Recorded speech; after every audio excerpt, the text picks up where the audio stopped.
কে মা তুমি? আপনার ছেলে আমাকে বিয়ে করে এনেছে, আমি আপনার ছেলের বউ।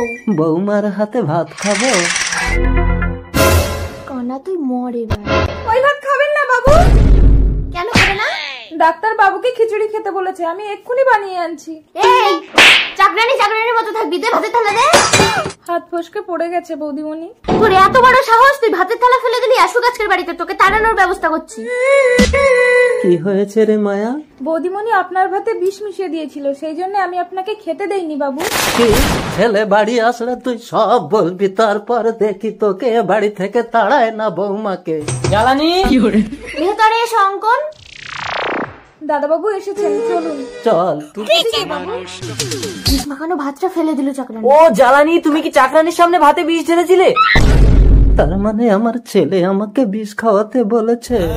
অঙ্কন, আগে ওই চাকরানিটাকে বাড়ি থেকে তাড়াও, না হলে কিন্তু তোমার বাবাকে আমি মারতে পারবো না, বলে দিচ্ছি। হ্যাঁ, আসলে জ্বালানি অন্ধ মানুষের সিগনেচারের কোনো মূল্য নেই, তাই বাবা না মরলে বাবার প্রপার্টি আমি পাবো না। ঠিক আছে দাঁড়াও, আমি দেখছি। বাবা কোথায় গেল? বাবা, জ্বালানি জ্বালানি, মনে হয় ওই চাকরানিটা আমার বাবাকে নিয়ে পালিয়ে গেছে। তার মানে ওরা আমাদের সব কথা শুনে নিয়েছে। আপনি অঙ্কন বোস, আপনার বাবা সমস্ত প্রপার্টি অনাথ আশ্রমে দান করে দিয়েছে, বাড়ি থেকে বেরিয়ে যান। এই তাহলে আমরা কোথায় যাব? কোথায় যাবো? অনাথ আশ্রমে?